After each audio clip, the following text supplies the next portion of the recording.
यही कथा श्री सूत जी महाराज सौनकादिक ऋषियों को श्रवण करा रहे हैं। और यही कथा देवर्षि नारद जी महर्षि वेदव्यास जी को सुनाए थे। यही कथा गोकर्ण जी महाराज अपने भाई धुंधकारी को श्रवण कराए थे। और यही कथा जो है श्री सुखदेव जी राजन परीक्षित को श्रवण करा रहे हैं। देखिए श्रीमद् भागवत महापुराण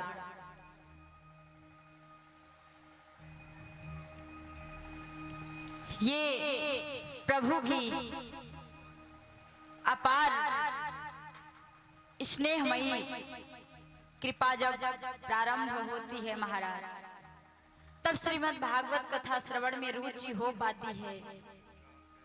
नहीं तो कभी तो ऐसा भी होता है कि जिसके घर पर श्रीमद् भागवत कथा हो रही है और वो भी व्यक्ति जो है आके पांडाल तक कथा नहीं श्रवण कर पाता, एक एक से काम लगे रहते हैं, क्योंकि उसके नसीब में ही नहीं है। जब प्रभु की कृपा बरसती है महाराज, तो श्रीमद् भागवत कथा श्रवण करने के लिए लोग पांडाल में दौड़ते भागते आते हैं। देखिए लोग इंतजार करते हैं कि श्रीमद् भागवत कथा प्रारंभ हो रही है फलाना गांव में, तो वहां के मेरे परिचय के हैं जो करा रहे हैं, तो मेरे यहाँ इनवाइट करेंगे, निमंत्रण कार्ड भेजेंगे। तो ये उनकी भूल है महाराज। श्रीमद् भागवत कथा के लिए, कोई धार्मिक कार्य के लिए इनवाइट का इंतजार नहीं किया जाता। वहां तो दौड़ते भागते सब जाते हैं, और जाना भी चाहिए, चाहे खुद अपने शत्रु ही क्यों न करा रहे हो। लेकिन कथा से क्या हमें दोष है? कथा मेरा क्या बिगाड़ा है? ये पावन पवित्र कथा, अमृतमयी कथा, रसपान करने में, गंगा जी में डुबकी लगाने में क्यों पीछे हटे हम लोग? देखिए श्रीमद् भागवत महापुराण साक्षात गंगा का स्वरूप है, और आज हम लोगों के गांव में श्रीमद् भागवत महापुराण जो है गंगा के रूप में स्वयं बहकर आया है प्यासे के पास। प्यासे को जाना चाहिए महाराज, लेकिन स्वयं गंगा मां चल के आई है, तो हम लोग डुबकी लगाने में क्यों पीछे हटे?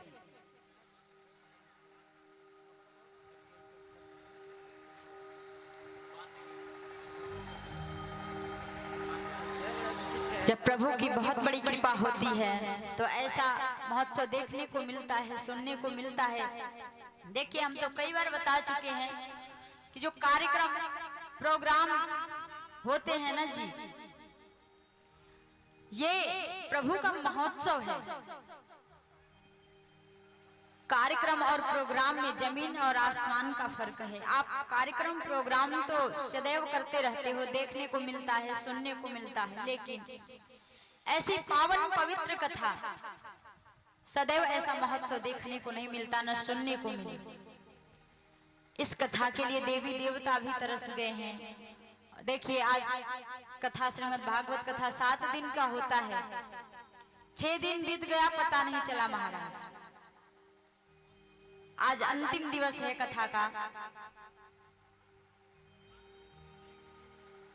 कथा का अंतिम दिवस है। श्री ठाकुर जी की कृपा से निर्विघ्न पूरी हो जाएगी, ये भी पता नहीं चलेगा। लेकिन इन 7 दिनों में यदि जो 6 दिन की कथा श्रवण नहीं किए और आज 7वें दिन की कथा जो श्रवण कर लेते हैं महाराज, उनको पूरा फल प्राप्त होता है। क्यों? अब आप कहेंगे कि ये कैसे हो सकता है कि पहले दिन से 6 दिन हमने कथा सुनानी, 7वें दिन की कथा जो है कैसे सुन लेंगे तो पूरी हो जाएगी? क्योंकि देखिए श्रीमद् भागवत महापुराण जो है ना, पहले दिन से श्री सुखदेव जी राजन परीक्षित को श्रवण कराते हैं, लेकिन मुक्ति उनकी कब होती है? 7वें दिन होती है। क्योंकि जो कथा का सार है, उसका रस है, उसको 7वें दिन ही बताते हैं श्री सुखदेव जी राजन परीक्षित को, इसीलिए उनकी मुक्ति होती है 7वें दिन। और जो कथा का सार है ना जी, वो 7वें दिन ही पीने को मिलता है। 6 दिन तो ठीक है सुन रहे हो, लेकिन यदि जो 6 दिन नहीं सुना, 7वें दिन की कथा महाराज श्रवण कर लिए तो पूर्ण रूप से फल उनको प्राप्त हो जाएगा। कथा का रस उसी दिन मिलता है। श्री सुखदेव जी राजन परीक्षित से बोले, राजन द्वारिकाधीश का विवाह हुआ रुक्मिणी मैया से, जो कि भीष्मक नाम के राजा थे, उनकी पुत्री बनी थी रुक्मिणी मैया। देखे जो रुक्मिणी मैया है ना, इनके पिताजी इनको यमुना नदी में बहते हुए पाए थे और उनको उसी दिन पता चल गया था कि ये कोई साधारण कन्या नहीं है, ये लक्ष्मी का स्वरूप है और लक्ष्मी केवल नारायण को प्राप्त होंगी और उनके अलावा किसी को नहीं। लेकिन ये बात उनके पुत्र रुक्मी को नहीं पता था कि ये लक्ष्मी की स्वरूप है कि कोई साधारण स्त्री है। रुक्मी जो है, उनका भाई अपने बहन का विवाह इसी चक्कर में शिशुपाल से संबंध करवाने के चक्कर में पड़ता है। उनके पिताजी बहुत मना करते हैं कि बेटा रहने दो, ऐसा नहीं करना चाहिए। जो होता है अच्छा ही होता है, जो होता है अच्छा ही होता है। देखिए ये सत्य बात है कि जो होता है वो अच्छा ही होता है। आपको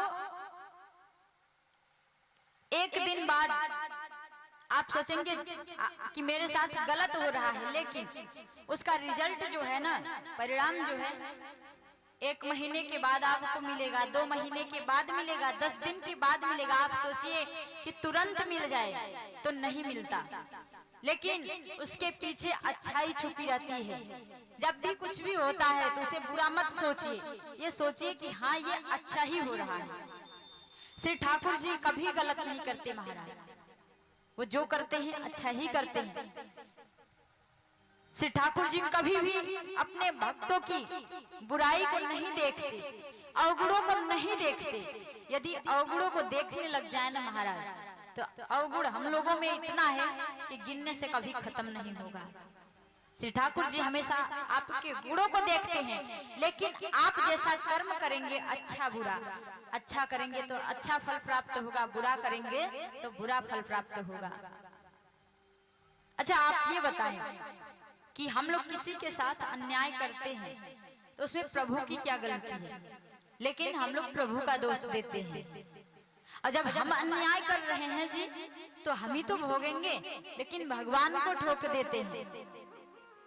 अभी अच्छा काम कोई हो जाए तो दिन भर में जितने मित्र रहेंगे सबसे आप 1001 बार गिनाओगे, लेकिन कोई बुरा कार्य हो जाए, सुबह से शाम तक झूठ बोलो तो क्या कहोगे, प्रभु की इच्छा थी सो हो गई, तो हम क्या करें। अब एक भी अच्छा काम कर दिए तो सुबह से शाम तक गिनाओगे कि हमने ये काम किया, ऐसा लगेगा राजा हरिश्चंद्र के बाद आप ही का नंबर है, दूसरे नंबर पे हो। ऐसे ऐसे भगत जी होते हैं जी, अपनी गिनती करने में पीछे नहीं हटते। तो ये बात जो है भीष्मक महाराज जी को पता है कि मेरी पुत्री लक्ष्मी है और एक दिन ये अवश्य आएगा कि ये नारायण को प्राप्त होंगी। जब द्वारिकाधीश रुक्मिणी मैया को लेकर भागते हैं जी ना, लेकर भागते हैं तो बहुत भयंकर युद्ध होता है रुक्मी से। द्वारिकाधीश जान से मारने जाते हैं रुक्मी को, रुक्मिणी मैया रोक देती हैं कि नहीं प्रभु, ऐसा नहीं करना चाहिए आपको, जो जैसा करेगा उसका फल उसको प्राप्त होगा, लेकिन आपको जान से मारने की कोई आवश्यकता नहीं है, जो होता है अच्छा होता है। सभी राजा महाराजा, भीष्मक महाराज जो हैं, सब लोग अपने पुत्र को मना करते हैं, युद्ध होता है, लेकिन श्री ठाकुर जी जो है रुक्मी को जान से नहीं मारते, छोड़ देते हैं। रुक्मिणी मैया के कहने पर पुनः लौटा कर लाते हैं तो विधि विधान से श्री द्वारिकाधीश भगवान का प्रथम विवाह होता है रुक्मिणी मैया से, विधि विधान से होता है जी। और सच पूछो तो श्री ठाकुर जी का विवाह जो हुआ है ना, साधारण रूप से कोई विवाह नहीं हुआ है। 16,108 विवाह होते हैं, लेकिन कहीं किसी कोई युद्ध करके लेके चले गए हैं, कहीं कुछ करके लेके चले गए हैं। विधि विधान से कहीं विवाह नहीं हुआ है कि बारात लेके कहीं अच्छे से गए हो और लेके आए हो देवी जी को। श्री सुखदेव जी राजन परीक्षित को बोले, राजन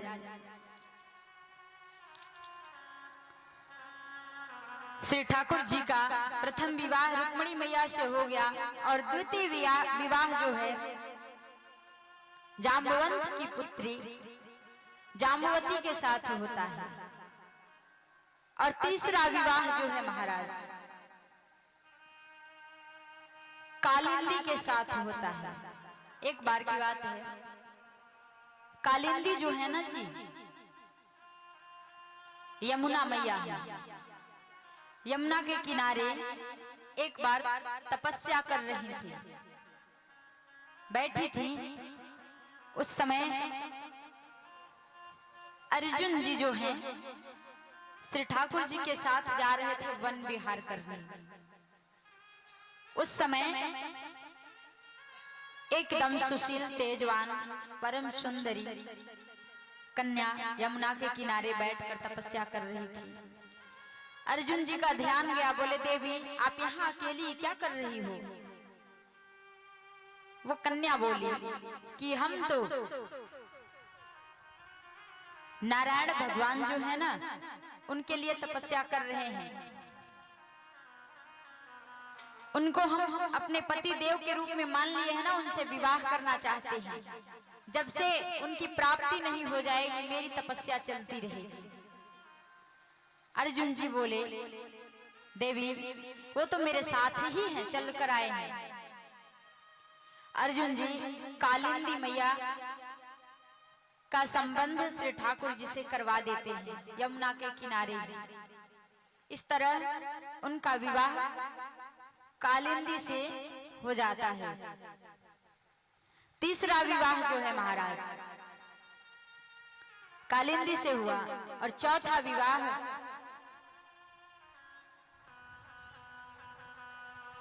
जो है मित्र वृंदा से होता है। मित्र वृंदा से हुआ महाराज। पांचवा विवाह जो है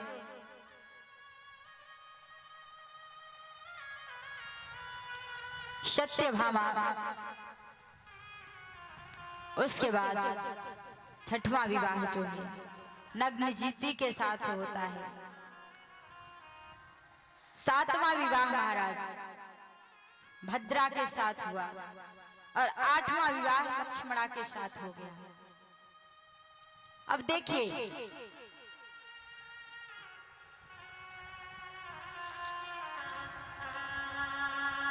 ये 8 विवाह कर लिए श्री ठाकुर जी ना, तो 8 प्रकार की जो प्रकृति होती है ना जी, ये प्रकृति ही श्री ठाकुर जी को पत्नी रूप में प्राप्त हुई है।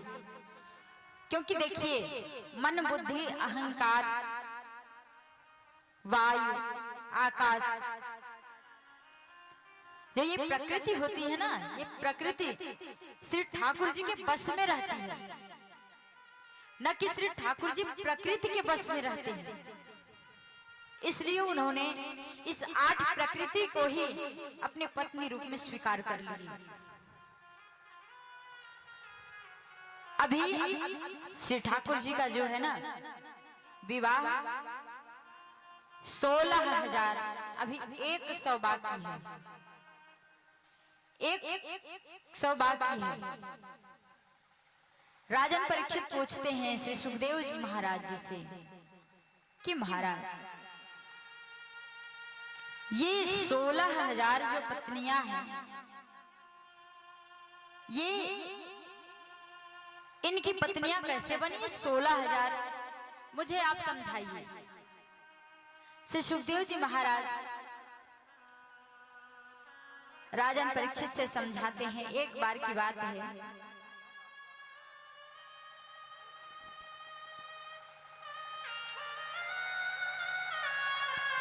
एक नगर में भौमासुर नाम का राजा रहता था, जो कि भूमि से उत्पन्न हुआ, इसलिए इसका नाम भौमासुर पड़ गया।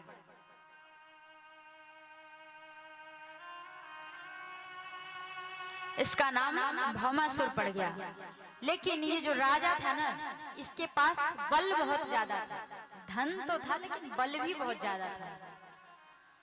अब ये क्या करने लगा, बल का दुरुपयोग करने लगा। देखिए, श्री ठाकुर जी की कृपा से यदि आपको बल की प्राप्ति हुई है तो उसे दुरुपयोग नहीं करना चाहिए, गंवाना नहीं चाहिए। अब ये कब होता है पता है, जब विवेक खत्म हो जाता है। आपके पास सुंदर रूप की प्राप्ति हो गई, सत्ता की प्राप्ति हो गई, अच्छे पद की प्राप्ति हो गई, सुख वैभव की प्राप्ति हो गई, फिर भी आप ये समझिए कि आप खाली हो, आपके पास कुछ भी नहीं। जब तक आपके अंदर विवेक नहीं आएगा, आपके पास सब कुछ है, लेकिन आप किसी से बात कर रहे हो तो अपने धन वैभव के अभिमान में, घमंड में उनसे बात कर रहे हो। विवेक है ही नहीं अंदर, खत्म है बिल्कुल। सत्संग की प्राप्ति आपको है ही नहीं, तो सब बर्बाद है आपका। ये धन वैभव सुख सत्ता पद जितना सब कुछ है, सब बर्बाद है। और ये विवेक की प्राप्ति कब होगी? बिनु सत्संग विवेक न हो। जब तक आप भागवत कथा नहीं सुनेंगे, संतों के संग में नहीं बैठेंगे, तो आपको विवेक की प्राप्ति नहीं हो सकती। और विवेक की प्राप्ति नहीं होगी तो आप किसी लायक नहीं रहोगे। देखिए, ये भौमासुर जो है ना, इसके पास बल बहुत ज्यादा है, तो ये अत्याचार करना प्रारंभ कर दिया जी। अब जो नगर के राजा रहेंगे ना, तो वो जो चाहेंगे वही करेंगे। ये भौमासुर क्या करने लगा, सबके साथ अन्याय करने लगा। घूम घूम कर बड़े बड़े गांव में जाता था, अच्छे कुल खानदान से कन्याओं को जबरदस्ती युद्ध करके उठा लेकर आता था और लाकर अपने महल में कारागार बनवाया था, उसी में डाल देता था। ऐसे ऐसे करके उन्होंने 16,000 कन्याओं को अन्याय के द्वारा उठा लाया। अब सब लोग डरते थे कि इसे कौन बोले, ये तो राजा है, छोड़ेगा नहीं। अब वो इंतजार कर रहा था कि 16,000 कन्याएं हैं, ऐसे ऐसे करके 20,000 हो जाएंगे। उसका शर्त था कि 20,000 हो जाएंगे तो इनके साथ में हम विवाह कर लेंगे एक साथ में। ये बात जो है देवर्षि नारद जी को पता चला, और देवर्षि नारद जी जो है जाकर श्री ठाकुर जी से निवेदन करते हैं कि प्रभु, आप तो आ गए हो यहाँ लीला करने, लेकिन आपके रहते हुए भी इतना अत्याचार हो रहा है। किसी कन्या के साथ में अन्याय हो, अत्याचार हो, तो ये तो प्रलय हो जाएगा। आप इसका न्याय करिए। उन 16,000 कन्याओं को जेल से छुड़ा कर लाइए और उनके घर भेज दीजिए। उनके घर वाले तड़प रहे हैं, रो रहे हैं। जैसे ही श्री ठाकुर जी को पता चलता है, महाराज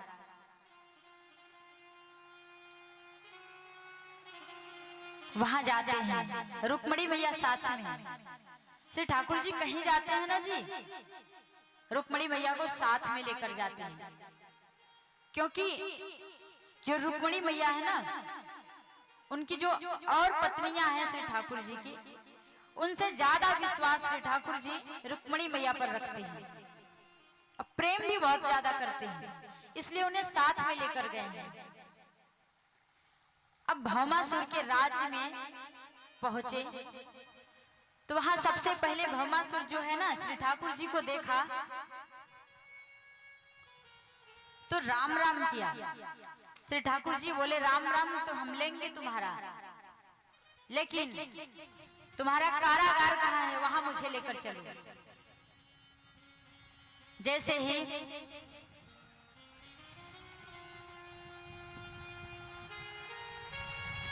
अच्छे से बोले राजन, आज श्री ठाकुर जी भौमासुर के राज्य में गए, सीधे कारागार में प्रवेश करते हैं।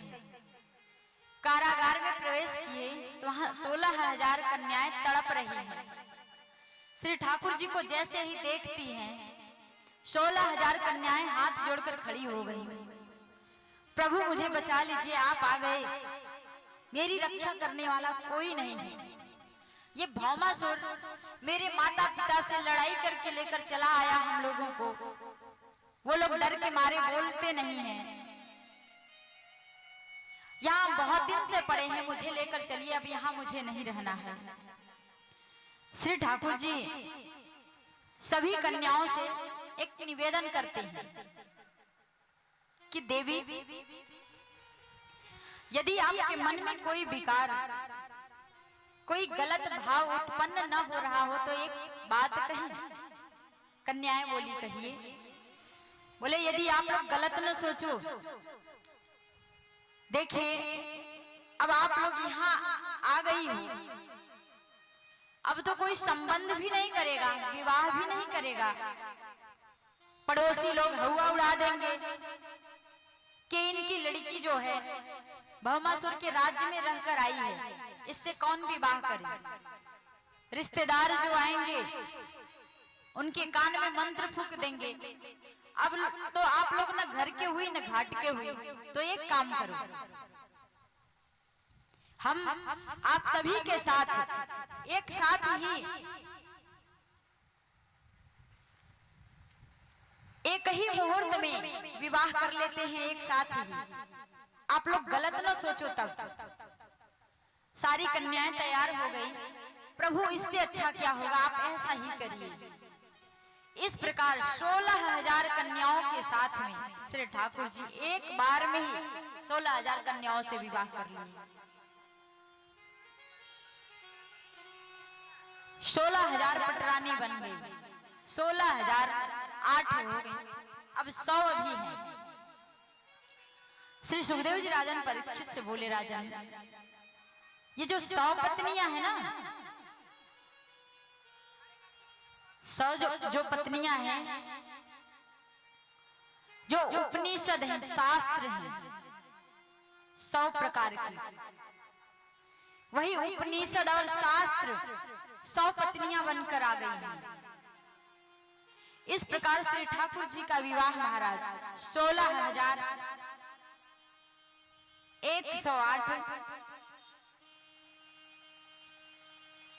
हो जाता है। श्री ठाकुर जी 16,108 पत्नियों के साथ में विचरण करने लगे। जो रुक्मिणी मैया है ना, इनका पहला पुत्र हुआ है जिसका नाम है प्रद्युम्न।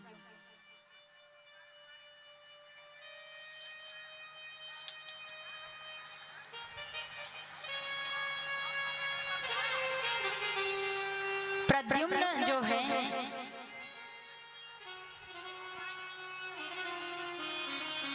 प्रद्युम्न के पुत्र हुए अनिरुद्ध।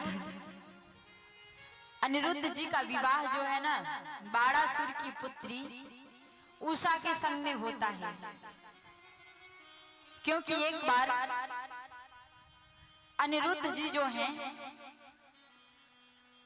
इनको जब इनका जन्म हुआ था ना, तो पूरे जो है द्वारिका पुरी में शोर मच गया था कि प्रद्युम्न के यहाँ पुत्र हुआ है, संतान हुआ है, जो कि बड़ा ही सुंदर है। ये बात बाड़ासुर की पुत्री जो है उषा, उनके कानों तक गया। अब वही सुंदरता वो रात्रि में सोई तो उन्हें स्वप्न में सब कुछ दिखने लगा। और उषा जो है रात्रि में सोई थी, जैसे ही स्वप्न देखी तो उन्हें अपने पति रूप में स्वीकार कर लेती है कि मेरा विवाह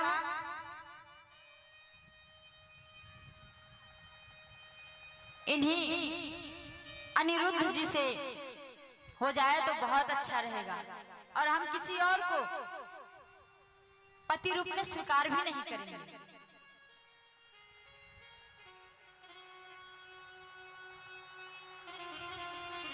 ये बात उषा किसी से कहती नहीं है, अपने सहेली चित्रलेखा से बताती है।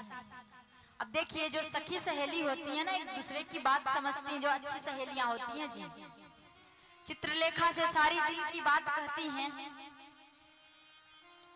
अब चित्रलेखा जो है ना, कलाकारी करने में बहुत एक्सपर्ट है। पूरे संसार में जितने जीव हैं, जितने प्राणी हैं ना जी, सबका चित्र बना लेती हैं। अब उषा की बात सुनने लगी तो बोली, बहन आप बताओ मेरे लायक क्या सेवा है, मैं क्या करूं। वो अपने मन की बात बताई पूरी कि मुझे विवाह करना है तो अनिरुद्ध जी से करना है, क्योंकि उनके बारे में हम सुने हैं वो बहुत सुंदर हैं, बहुत तेजवान, परम प्रतापी, विवेकवान हैं। हम ऐसे पति का वरण करना चाहते हैं। आप जाओ और मेरे पति को कैसे भी आप लेकर आओ, उनसे हम विवाह कर लेते हैं। अब चित्रलेखा पूरे संसार में जितने प्राणी हैं, जितने देवी देवता हैं, सबका चित्र बनाती हैं। उषा देखती हैं, बार बार देखती हैं, लेकिन उन्हें कोई पसंद नहीं आया जी, कोई पसंद नहीं आया। और अंत में जब प्रद्युम्न के खानदान में पहुंचती हैं, श्री ठाकुर जी को बनाती हैं, द्वारिकाधीश को। तो जैसे ही द्वारिकाधीश को बनाती हैं तो उषा को सर में आने लगा कि कैसे कहें, प्रद्युम्न का भी चेहरा मिल रहा है। समझ गई कि ऐसे ही मेरे पति का जो चेहरा है ऐसे ही। बोल रही है और बनाइए। जैसे ही प्रद्युम्न के पुत्र अनिरुद्ध जी का चित्र बनाती हैं, तुरंत उषा शर्माने लगी, बोली, बस बस बहन, इन्हीं को हमने अपने पति रूप में चुन लिया है, आप इन्हीं से मेरा संबंध करवा दीजिए। अब यहाँ जो है प्रद्युम्न के पुत्र अनिरुद्ध जी का जन्म हुआ था। चित्रलेखा जी रात्रि में आती हैं और उनके पुत्र को चुरा कर लेकर चली आती हैं, और उन्हीं से उषा जी का विवाह हो जाता है। ये बात देवर्षि नारद जी के द्वारा जब द्वारिकाधीश को पता चला तो युद्ध होता है बाणासुर में और द्वारिकाधीश में। भयंकर युद्ध छिड़ गया महाराज। शंकर भगवान जी आ गए बाणासुर के तरफ से, वो भी द्वारिकाधीश से युद्ध करने लग गए। काफी समय तक युद्ध होता है तो सभी देवी देवता समझाने लग गए कि अरे अब जो हो गया तो हो गया, उसे जाने दीजिए, युद्ध करने से क्या मिलेगा। अब कोई किसी से कम नहीं, द्वारिकाधीश भी किसी से कम नहीं है, शंकर भगवान भी किसी से कम नहीं है, बराबर युद्ध चल रहा है। फिर समझाने पर द्वारिकाधीश शांत होते हैं। उषा जी से विवाह होता है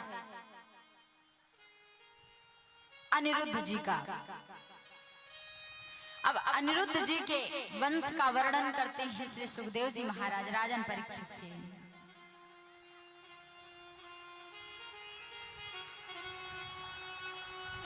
आइए थोड़ा सा श्री ठाकुर जी के चरणों में चलते हैं, इसके बाद कथा